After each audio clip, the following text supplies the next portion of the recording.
Bonjour à toutes, bonjour à tous, c'est le Grand Entretien, l'émission politique d'RCJ, un grand entretien spécial qui reçoit cette semaine deux invités pour cet entre-deux tours. Respect du temps de parole oblige, un invité UMP, un invité PS qui nous parleront l'un et l'autre des deux candidats, François Hollande et Nicolas Sarkozy. Deux entretiens que vous pouvez donc écouter successivement. Claude Barthelone pour le Parti Socialiste et Guillaume Pelletier pour l'UMP répondront à nos questions. Claude Barthelone, bonjour. Bonjour. Merci d'avoir accepté notre invitation sur RCJ. Vous êtes ancien ministre, député socialiste de Seine-Saint-Denis, président du Conseil général de Seine-Saint-Denis. Commençons, si vous le voulez bien, par les derniers propos attribués à Dominique Strauss-Kahn, une interview accordée au Guardian, où il met en évidence une théorie du complot dont il aurait été victime concernant l'affaire du Sofitel. Est-ce que vous approuvez ces propos de l'ancien dirigeant du FMI ? Ce sont des propos personnels qui n'ont rien de politique. C'est quelqu'un, en l'occurrence Dominique Strauss-Kahn, qui se défend et qui sait qu'une partie de l'affaire va encore passer devant la justice. Donc je crois que c'est à mettre sur le compte de quelqu'un de privé, même s'il a eu des responsabilités publiques, qui donne sa version dans le cadre d'une affaire qui va avoir encore quelques suites judiciaires. Mais à une semaine du second tour de l'élection présidentielle, cela, selon vous, sert ou dessert le candidat Hollande ? Je crois que ça n'a aucun lien. Je crois que ça n'a aucun lien. Vous savez, regardez, c'était même finalement tout le pari de Sarkozy, qui imaginait qu'après que les socialistes aient eu à connaître le comportement de Dominique Strauss-Kahn et les ennuis qu'il a eu à New York, il était persuadé qu'aucun des candidats n'aurait une chance de le battre au moment de la prochaine de cette élection présidentielle, et il se rend compte que quand même cette éventualité d'une défaite pour lui, Sarkozy, commence à apparaître comme une réalité. Donc je pense que les Français, pourquoi je vous dis ça, je pense que les Français ont fait la différence. Ils savent qu'il y a Dominique Strauss-Kahn d'un côté et il y a le Parti Socialiste et la gauche et leur candidat François Hollande. Une autre accusation visant directement Nicolas Sarkozy provient du site Mediapart qui publie un document qui, selon le site, prouverait un financement par la Libye de la campagne présidentielle de 2007. Ces accusations sont hasardeuses, il faut attendre, il faut les croire, il faut les relayer. Qu'en faire quand on a ces documents entre les mains ? Je ne sais pas ce qui est réellement le contenu de ce dossier, mais le moins qu'on puisse dire, c'est que ce n'est pas la première fois dont on entend parler du financement par la Libye de la campagne de Sarkozy. Souvenez-vous, le fils de l'ancien dictateur avait eu l'occasion de s'exprimer là-dessus. Et si vous voulez, là en l'occurrence, la justice aura passé aussi. Mais voyez, lorsque Sarkozy est trésorier d'une campagne électorale, en l'occurrence celle de Balladur, commence à sortir des informations depuis de longues années que le financement de cette campagne pouvait être totalement illicite. Et on entend sur la campagne, la dernière, celle où Sarkozy était candidat, des informations qui sont susurrées ou sur lesquelles il y a un certain nombre d'éléments, même si le fils de Kadhafi ne semble pas être forcément un témoin de moralité, mais qui donnerait à penser qu'il s'est passé quelque chose. Donc le moment venu, là aussi, la justice aura à s'exprimer pour savoir exactement ce qui s'est passé et quel a été le véritable financement de cette campagne électorale. Depuis une semaine, depuis les résultats du premier tour, on assiste à une certaine radicalisation, pour ne pas dire droitisation, du discours de Nicolas Sarkozy, mais également de François Hollande face à cet électorat du Front National. Selon les études, près d'un quart de ce vote FN, comme on dit, pourrait se reporter sur la gauche au second tour. Est-ce que les deux candidats sont sur la bonne voie en se livrant à ce discours, à ce double discours même par moment ? En tous les cas, ils ne sont pas du tout sur le même. Vous avez pu entendre la responsable du Front National aujourd'hui, qui a été candidate, Madame Le Pen, se plaindre que Sarkozy lui faisait les poches. Et c'est le véritable problème qui se pose dans le cadre de ce deuxième tour. C'est que Sarkozy n'essaye pas de convaincre les électeurs du Front National d'une autre politique. Il leur dit « vous avez raison ». Regardez ce qui s'est passé après la mise en examen d'un policier après des événements qui se sont déroulés à Noisy-le-Sec. Regardez sur bon nombre de sujets comment il baisse la garde. et comment il est en train de liquider la droite républicaine, parce qu'à force de dire que les thèses qui ont été avancées par le Front National au cours de ce premier tour sont justes, eh bien, il y a un certain nombre d'électeurs qui sont plutôt de la droite dure, qui vont préférer l'original et la copie, à la copie, et vont aller directement vers le Front National, même au moment des élections législatives. Et que dit François Hollande alors? Tandis que François Hollande, non, il essaye de leur démontrer que, quelles que soient les difficultés qu'ils peuvent connaître pour celles et ceux qui sont dans des situations, dans des régions industrielles en déshérence, qui ont connu des délocalisations, pour ceux qui vivent en territoires ruraux et qui s'inquiètent de la disparition d'un certain nombre de services publics, pour ceux qui vivent en territoire urbain et qui se posent des questions de savoir comment ils peuvent avoir eux aussi droit à la sécurité, à la santé et au travail, il essaye de leur montrer qu'une autre politique est possible. Vous voyez, c'est deux choses totalement différentes. Heureusement qu'il y a possibilité d'essayer de convaincre les électeurs, parce que sinon la France sera encore à droite. Mais il y a manière et manière de le faire. Lorsque vous dites à des électeurs qu'ils ont raison d'avoir voté extrême droite et que ce sont les thèses de l'extrême droite qui sont les bonnes, eh bien finalement c'est un choix difficile, douloureux pour tous les amoureux de la République, et il y a le choix de François Hollande qui est de dire quand il y a un certain nombre d'électeurs qui s'égarent d'après son point de vue et de notre point de vue, il faut essayer de leur donner d'autres arguments pour qu'ils puissent changer de point de vue. Le FN a fait des scores importants dans votre département aussi, selon les communes. C'est un signal d'alarme. Comment vous interprétez ça? Parce qu'on entend différentes façons de qualifier ce vote FN. Signal d'alarme, vote de crise, vote de peur, vote de repli. Vous le qualifiez comment, alors, vous, en Seine-Saint-Denis? C'est assez intéressant. C'est que pour la première fois depuis de très longues années, il a fait un score inférieur à la moyenne nationale. Et c'est Hollande qui a fait un carton, alors que dans ce département, Jean-Luc Mélenchon a progressé aussi.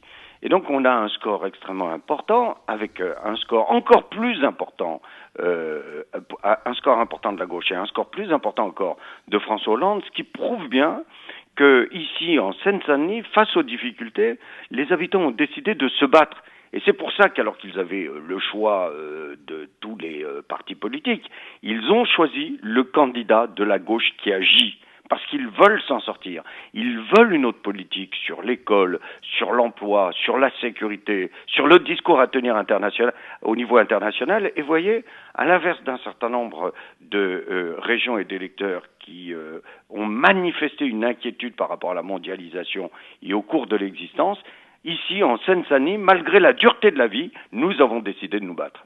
Je reviens à la campagne nationale et un fait qui a choqué certaines personnes lors du meeting tenu par François Hollande à Limoges. C'est le chant des partisans qui a été entonné avant l'arrivée du candidat sur scène. Vous approuvez ce choix de musique? C'est pas étonnant. Vous savez que c'est quand même une des régions de France où la résistance a été la plus active. Mais le symbole est fort en cette période précisément d'entre-deux tours. Mais justement, moi je pense que lorsque l'on a un score qui de l'extrême droite qui augmente, lorsqu'on a un président sortant qui déroule le tapis rouge idéologique vis-à-vis du Front National, il faut marquer notre volonté de résister, de rassembler tous les amoureux de la République. Et quelle est la période historique la plus symbolique où tous les amoureux de la République se sont rassemblés, qu'ils soient de droite, gauche, communistes, gaullistes, socialistes,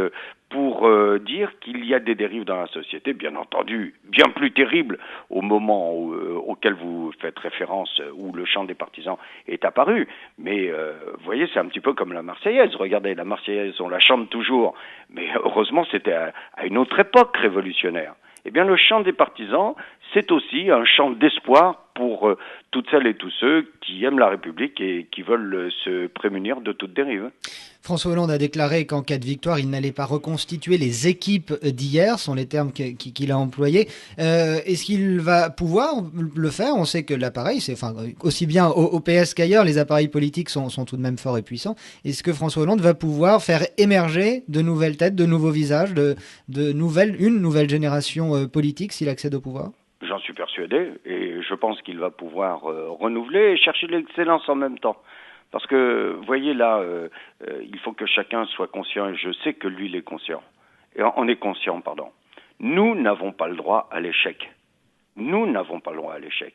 Si nous ne réussissons pas à montrer qu'il y a un autre cours qui peut être obtenu dès l'été sur l'Europe vis-à-vis au moment de la renégociation du traité. Si nous ne réussissons pas à démontrer d'ici la fin de l'année qu'une autre politique est envisageable pour l'école et pour l'emploi, regardez les forces brunes qui nous guettent.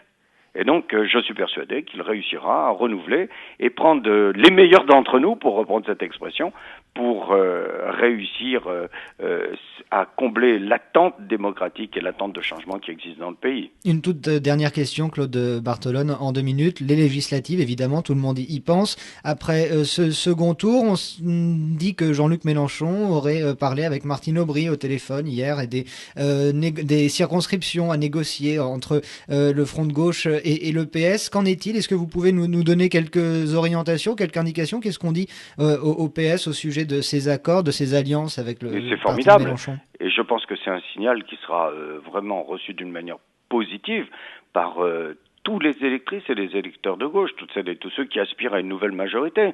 Qu'il puisse y avoir, comme semble-t-il, Jean-Luc Mélenchon l'a demandé, une réflexion commune de toutes les forces de gauche pour éviter au moment des élections législatives, l'éparpillement de la gauche permette la qualification d'un candidat ou d'une candidate du Front National au second tour, c'est bien. C'est bien, ce qui prouve que, à la fois, nous tenons compte de l'inquiétude des électeurs, mais à l'inverse de ce que fait Sarkozy, nous sommes décidés à installer un barrage étanche entre le pays et le Front National. Merci, Claude Bartolone, d'avoir répondu à nos questions. Merci à vous. Guillaume Pelletier, bonjour. Bonjour. Merci d'avoir accepté notre invitation ce matin sur RCJ. Vous êtes proche conseiller de Nicolas Sarkozy dans cette campagne présidentielle, par ailleurs candidat UMP à Tours.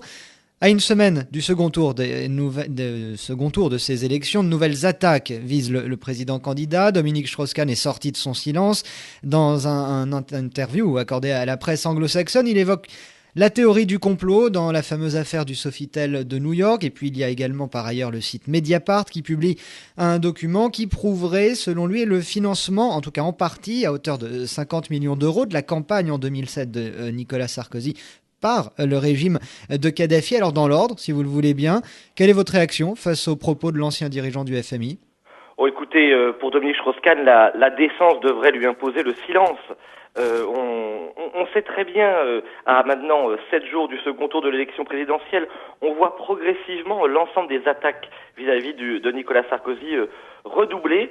La gauche doit être bien fébrile à 7 jours de ce jour décisif, de ce scrutin capital, pour multiplier les attaques odieuse, caricaturale à l'endroit de Nicolas Sarkozy. Et puis pour Mediapart, vous savez, tout le monde sait qu'il s'agit d'un site d'extrême gauche, on n'y accorde aucune importance. Mediapart s'appuie sur des documents issus de hauts fonctionnaires libyens dont on connaît au moment à l'époque de Kadhafi la fiabilité. Tout cela est dérisoire, affligeant et indécent. Vous savez, on avait tout au long de cette semaine un certain nombre de médias de gauche, de caricatures sur l'ensemble des réseaux sociaux qui associent aussi Nicolas Sarkozy au maréchal Pétain, d'autres à Kadhafi.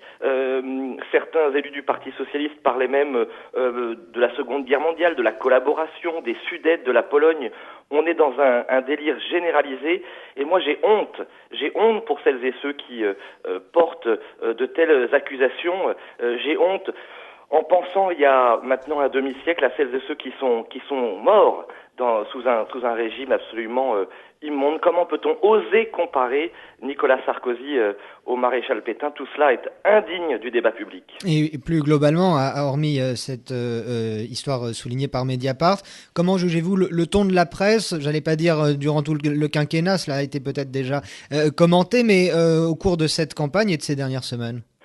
Il y a une succession d'attaques violentes, caricaturales à l'endroit de Nicolas Sarkozy depuis le début du quinquennat, comme si le système politique et médiatique n'avait jamais accepté de voir Nicolas Sarkozy élu président suffrage universel, lui qui ne vient pas du CERA, lui qui n'a pas fait l'ENA et lui qui a réformé avec autant d'audace et de courage notre pays. On aura, je pense, l'occasion d'y revenir. Pendant 30 ans, on nous avait dit il faut réformer la France et Nicolas Sarkozy, heureusement, lui, malgré les crises violentes qui se sont succédées dans notre pays, a eu le courage justement de faire ces réformes sur la réforme des retraites, l'autonomie des universités, le service minimum, les heures supplémentaires, l'interdiction du port de la burqa dans l'espace public ou encore la mise en place des peines planchées contre le récidiviste. Autant de réformes courageuses dont notre pays a besoin. C'est ça le vrai débat public. Le reste est indigne d'une démocratie moderne comme la nôtre. Alors d'aucuns soulignent depuis une semaine maintenant une certaine droitisation, une certaine radicalisation du discours, à droite mais aussi à gauche d'ailleurs, pour tenter de séduire le fameux électorat du Front National. Est-ce qu'on assiste, Guillaume Pelletier, à un jeu démocratique? Et si oui, est-ce que ce jeu n'est pas quand même un peu glissant? Vous savez, il faut être extrêmement mesuré quand on dit des choses. Moi, je considère qu'il n'y a pas de droitisation, pas plus qu'il n'y a de centrisation, pas plus qu'il y a de gauchisation. Nous revendiquons le droit, nous, avec Nicolas Sarkozy, de mettre sur la table un certain nombre de problématiques et d'angoisses que portent nos compatriotes et qui ont exprimé un message clair et simple que nous avons écouté et entendu dimanche dernier avec humilité. Les Français nous demandent plus de protection, plus d'autorité. Ils nous demandent aussi, par exemple, sur les questions de mondialisation et de délocalisation, de refonder la construction européenne. Ils nous demandent sur les questions d'immigration de maîtriser les flux migratoires. Au nom de quoi, dans une démocratie moderne comme la France, nous n'aurions pas le droit, par exemple, de maîtriser les flux migratoires, de lutter contre le communautarisme, d'affirmer haut et fort les valeurs de la République, de la laïcité.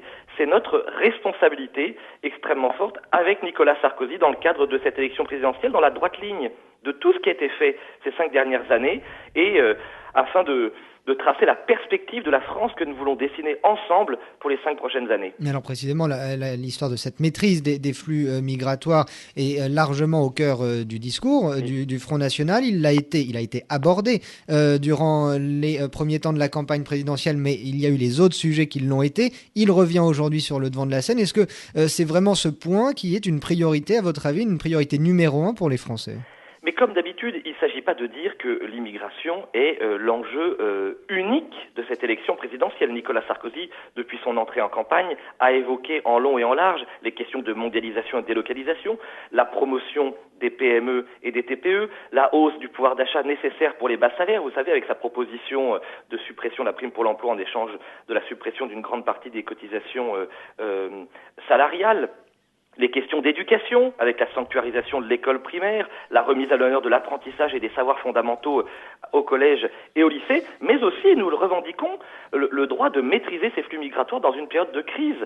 Il est absurde de continuer à faire entrer sur le territoire national 200 000 étrangers chaque année de manière légale, alors que, nous le savons, il y a des millions de Français et d'étrangers présents déjà sur le territoire national qui ont des difficultés pour accéder à un logement, à un travail ou à l'école. C'est ça l'enjeu et la responsabilité de notre temps, c'est de ne pas laisser les fantasmes, les tabous nourrir les fantasmes et les fantasmes nourrir l'extrémisme.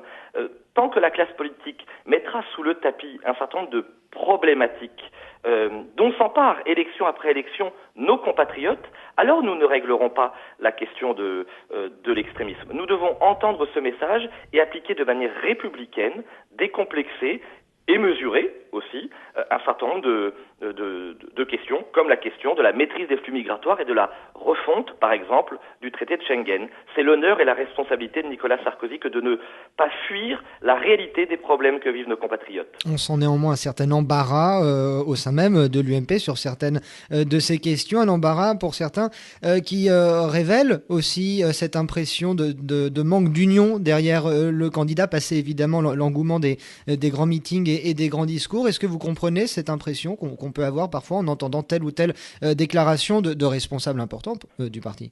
Vous savez, à quelques exceptions près, pour ne pas faire de langue de bois, vous pensez sans doute à Monsieur de Villepin ou à Monsieur Raffarin aussi. Joanneau. Jean-Pierre Raffarin est sur une toute autre ligne. Quand on lit précisément son interview au quotidien Le Monde, elle est d'une grande dignité, d'une grande loyauté, d'une grande clarté. On pourra se poser un certain nombre de questions. Après le 6 mai, c'est une évidence, c'est le rôle et le jeu de la démocratie. Mais Jean-Pierre Raffarin, on l'a vu tout au long de cette campagne, a soutenu avec beaucoup de conviction, d'enthousiasme. Je l'ai vu moi-même, Nicolas Sarkozy dans la plupart des meetings. On a la chance d'avoir une majorité, contrairement à ce que un certain nombre de commentateurs nous répètent, une majorité très largement unie, qui réunit les grands ténors de l'UMP, les responsables du nouveau centre, des personnalités aussi différentes que Jean-Pierre Raffarin, qu'Alain Juppé, que Jeannette Bougrabe, que Thierry Mariani, des gens qui ont des profils politiques et des sensibilités différentes, mais qui se réunissent toutes autour de Nicolas Sarkozy, parce que l'enjeu de cette élection présidentielle, vous le savez,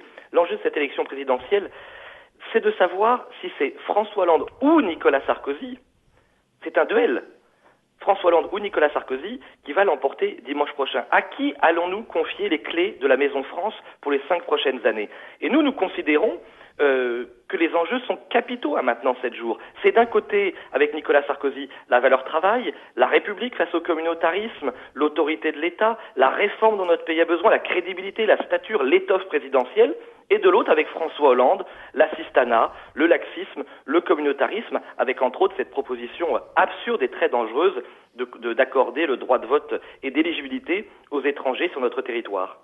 Alors avant la semaine prochaine et le second tour, il y a d'autres rendez-vous. Mercredi, il y aura évidemment ce fameux face-à-face télévisé entre les deux candidats. La veille, 1er mai, il y aura eu ces fameuses manifestations traditionnelles pour les syndicats en ce 1er mai, un peu moins pour l'UMP, ce grand rassemblement place du Trocadéro à Paris autour du vrai travail, valeur que vous allez peut-être pouvoir nous expliquer. D'ailleurs, Guillaume Pelletier, vous attendez quoi de cette grande manifestation, en tout cas telle qu'elle est annoncée autour de Nicolas Sarkozy sur le parvis des droits de l'homme?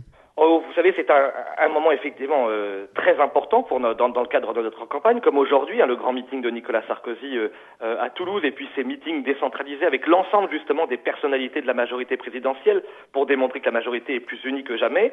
Mardi, le grand rendez-vous de la fête du travail. Pour dire quoi?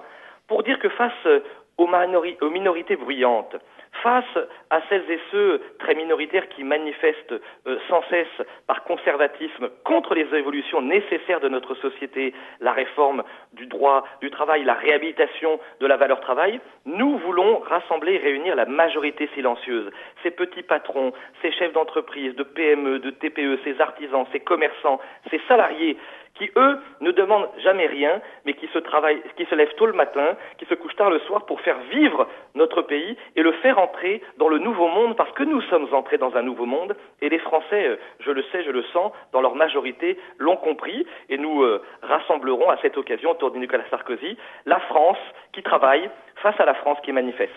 Une dernière question, Guillaume Pelletier, aussi bien en cas de victoire de l'UMP qu'en cas de défaite, est-ce que l'avenir de la France, je dirais, ne repose pas uniquement sur sa santé financière, sur l'économie, sur cette croissance ou précisément cette absence de croissance? Vous avez 35 ans, vous êtes l'un des plus jeunes conseillers de l'actuel chef de l'État. Comment voyez-vous, l'avenir pour notre pays aujourd'hui?